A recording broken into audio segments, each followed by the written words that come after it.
Bonjour à tous, c'est Ken. Aujourd'hui, on se retrouve pour une review de figurine, univers de Spyro. Donc, c'est une figurine officielle, licence Activision, qui est produite par F4F. Donc là, effectivement, c'est un peu du hors sujet par rapport à ma chaîne. C'est pas pour moi, c'est une figurine que j'avais commandée pour une amie. Voilà, je vous fais la review aujourd'hui. Donc juste avant de commencer la vidéo, je vous demanderai si vous pouvez faire un petit like, un petit commentaire sur la chaîne pour aider un peu à booster un peu la chaîne. Je vous demande pas d'abonnement, je vous demande rien d'autre, hein. Moi, je fais ça pour le plaisir. Donc juste si vous pouvez mettre un petit like, un petit commentaire, ça prend 2 minutes et ça aide la chaîne. Voilà, merci les amis. On attaque donc la review ensemble. On va déballer ça. Donc c'est une belle pièce, hein, normalement elle est plutôt jolie cette Spyro. Pour les fans, effectivement, c'est un beau produit, je pense. Alors, on va ouvrir ça. Hop là. Tac. Tac.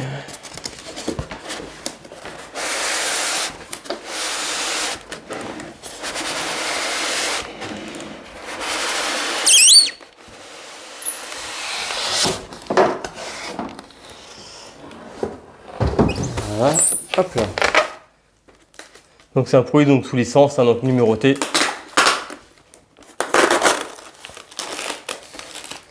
Donc tous les produits numérotés, hein, vous avez la petite carte effectivement qui valide l'authentification du produit, comme quoi c'est bien un produit original, hein.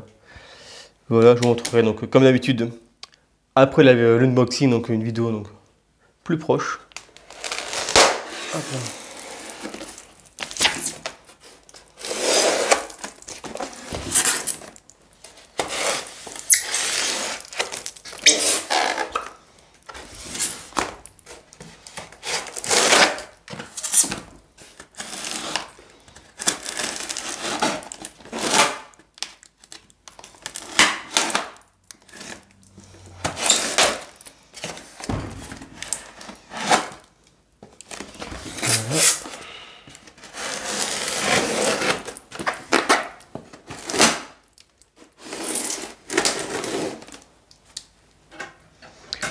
Là, on a bien fait le tour, on va donc ouvrir ça.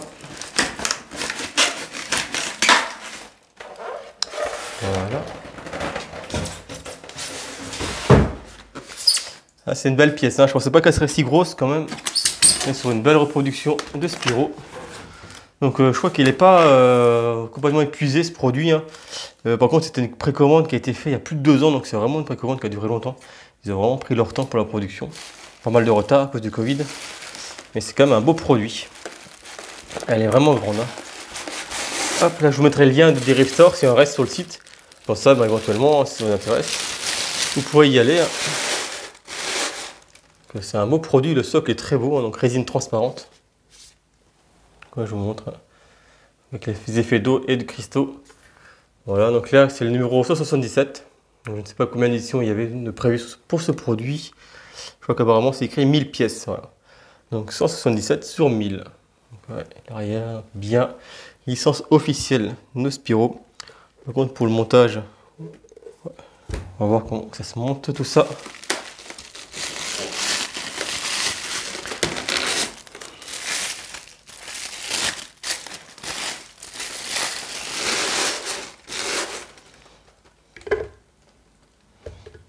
Ça, c'est monté.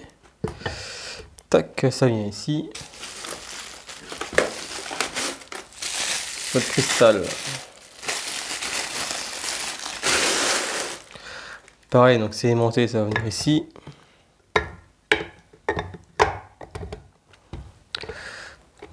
Voilà.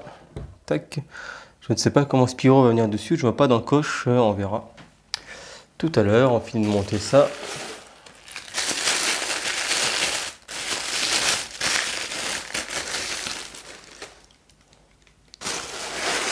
Ça c'est la vague. Ah, ça doit venir ici, je pense. Ah oui, le Spyro il va venir sur ça apparemment. Il faut que je vérifie le dessin, mais ça me semble d'être comme ça.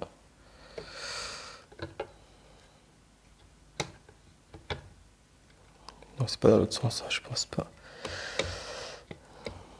Ça. Ouais, comme ça. Ok. Moi, je vais voir, je pose tous les éléments et après je vérifierai l'emboîtement. Et normalement c'est dans le sens là.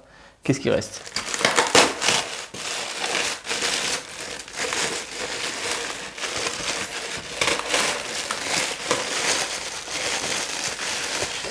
Ça c'est la petite libellule.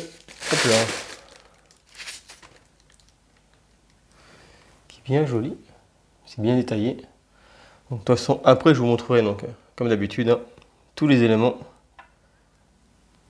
Ça, il reste quoi? Le Spiro qui est énorme. Et quelques éléments de décor encore. Voilà.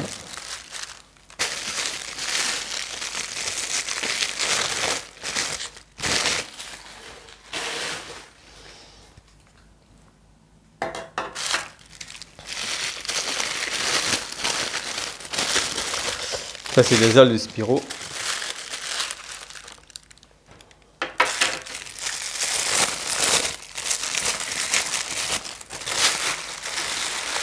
Je les mets ici. On va déballer le Spiro et on monte la résine tranquillement. Une fois que j'aurai plus de carton sur la table. Ah ouais, franchement je la pensais pas si grande, hein, elle est vraiment énorme. C'est un beau produit quand même. Ça s'est fait attendre mais c'est un très beau produit. Hein. Donc voilà, le Spiro les amis. Vous voyez, hein, elle est quand même très grande. Elle est vraiment jolie, je vous montrerai donc de plus proche après. Elle est vraiment très bien faite, hein. Le paint est vraiment très beau, il n'y a pas d'écart. C'est un très beau produit. Donc, je vais débarrasser un peu les cartons et puis on fait le montage ensemble. Voilà les amis, donc j'ai juste mis en place les petits nuages, hein, les effets de vent. C'était un peu galère à monter devant la caméra, franchement ça m'a pris presque un quart d'heure à faire. L'emboîtement est vraiment pas évident et une fois que c'est mis dedans, franchement je crois que ça ne se démonte plus. Parce que c'est des petites encoches à l'intérieur, je vous montrerai donc avec la caméra de proche. Ça s'emboîte dans des espèces de pas de vis, un peu comme des chevilles. Et une fois que c'est dedans, franchement, ça bouge plus. C'est pas plus mal, mais si on veut la démonter pour la vendre, franchement, c'est galère. Parce que j'ai vraiment mis bien 10 minutes à essayer de mettre ça dedans, et ça, une fois que c'est dedans, ça ne bouge plus du tout. Enfin bref, c'est mis en place. Je vous montre le Spiro. Donc le Spiro, du coup, il est tenu par une attache ici, directement sur le côté, dans le ventre, qui va venir directement là. Donc voilà, hop là. C'est plutôt bien fait, hein, on y fait du vol. Voilà, ça une fois que c'est monté, ça ne se verra plus. Ça tient bien. Et en plus, le poids du Spiro contrebalance avec le poids, donc la base. Ça évite qu'elle bascule en arrière. Le poids va maintenir la base bien droite. C'est effectivement qu'on monte les cristaux de base. La base bascule un petit peu vers l'arrière, mais avec le poids du Spiro, ça rééquilibre le tout. C'est quand même plutôt bien pensé. Par contre, les systèmes de chevilles sont vraiment très costauds. On a vraiment des attaches très épaisses. Par contre, pareil, une fois que c'est monté, le gros problème, c'est que pour les démonter, c'est le gros bordel à mon avis. C'est vraiment pas du tout conçu pour être démonté. Voilà. Les ailes de Spiro. Donc là, j'ai pas mis la bonne à mon avis. Pas dans le bon sens, celle-ci. Voilà, c'est comme ça. Et celle-ci, elle vient ici. Un peu galère à monter, hein, les encoches sont pas hyper bien conçues. Il faut un peu forcer. Voilà, une fois que c'est l'idéal, quand on force un petit peu comme ça, c'est qu'une fois que c'est dedans, ça bouge plus. Mais toujours pareil, quand on veut le démonter, c'est toujours problématique parce que il faut forcer pour le démontage. Donc la petite bête va venir ici. Pareil, hein, plutôt bien conçu aussi avec une petite cheville là. Hop là. Ça tout est bien superposé en fait en vol. Ça fait vraiment un beau diorama. Tac.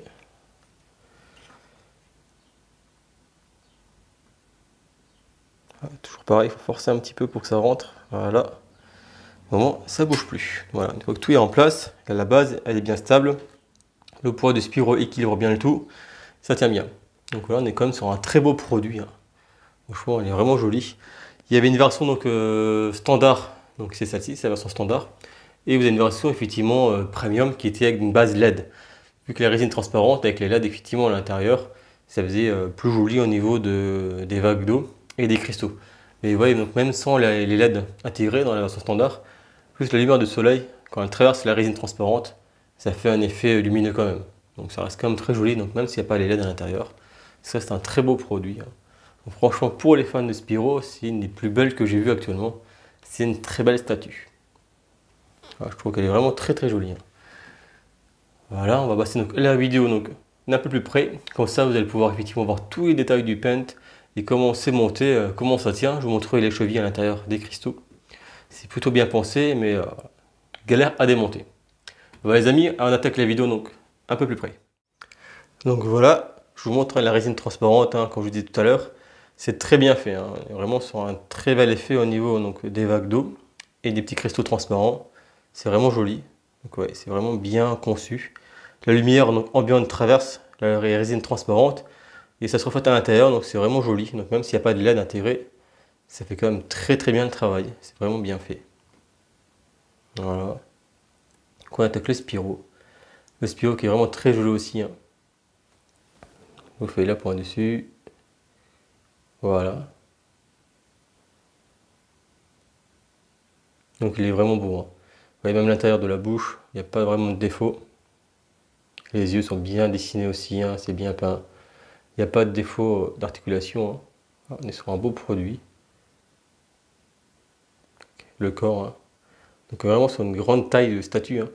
Elle est vraiment très grande. Vous voyez, quand je mets ma main à côté, on est comme sur une belle pièce au niveau du Spiro. C'est un beau produit. Je fais vraiment une très belle statue, je trouve. De Spiro. Il y en a quelques-unes qui sont sorties également d'autres marques, mais celle-ci est vraiment très sympa. En plus, en plein vol, c'est bien conçu au niveau de l'attache. On a un bel effet dynamique. Quand on l'enfoile de soi, on voit vraiment pas les attaches à l'arrière, donc c'est vraiment classe. Même le petit... j'ai jamais joué à Spiro, donc je sais pas si c'est une libellule ou un moustique ou je ne sais quelle bestiole qui vole à côté de lui, mais c'est bien fait. Voilà. Donc je vous montre, elle est attachée par ici. Voilà. Et je vais vous montrer donc les cristaux à l'arrière. Au niveau de l'attache. Donc on le voit en fait dans le cristal, c'est le seul petit défaut au système. Vous voyez, vous avez une cheville en fait qui traverse le cristal à l'intérieur. Voilà, on le voit ici. Vous voyez la tige en métal, elle rentre dedans. Là c'est pareil. Mais du coup dans le cristal, il y a une cheville. Du coup ça maintient en fait la tige en métal, comme si c'était une vis en fait dans un mur. Mais c'est pas qu'il faut forcer pour la rentrer dedans. Mais une fois qu'elle est dedans, du coup, j'ai essayé de la démonter. Il n'y a plus moyen de sortir le truc, quoi. C'est vraiment hyper compliqué à essayer de démonter, à mon avis. Et encore, là, j'ai pas voulu trop forcer, mais ouais, normalement, il y a un tout petit écart. Il faudrait pouvoir rentrer encore à l'intérieur, mais c'est pas ma statue. Donc, j'ai pas envie de faire n'importe quoi avec non plus. Donc, j'ai pas forcé, je la laisse comme ça. Ça tient très bien, il n'y a pas de souci. Je la recule. Voilà, je vous montre encore. Donc, l'effet à l'arrière, tac, voilà. Petit zoom. C'est un beau produit, franchement elle est vraiment jolie. C'est une très belle pièce. Si vous êtes vraiment fan du jeu vidéo, je vous la conseille, c'est vraiment une très belle pièce. Et si vous êtes fan également en fait, des effets lumineux, vous pouvez prendre la version premium qui a les LED intégrés, donc ça rajoutera encore des effets dynamiques au niveau du cristal, mais vous voyez, pas forcément besoin. La résine transparente rend très très bien déjà de base, avec la lumière ambiante, il y a déjà pas mal de reflets dedans, donc c'est quand même déjà très joli même s'il n'y a pas les LED. Voilà les amis, j'espère que la vidéo vous a plu. Ça change un petit peu de Star Wars et de Marvel. Bon, j'en fais pas beaucoup parce que c'était pas ma pièce à moi, donc j'ai juste profité de la recevoir pour faire l'unboxing et vérifier que tout allait bien. Comme ça, vous l'avez également sur la chaîne, voilà, histoire de varier un petit peu de Star Wars et de Marvel et des BZ. Voilà les amis, je vous dis à très bientôt, j'espère que la vidéo vous a plu et puis je vous souhaite un bon week-end à tous.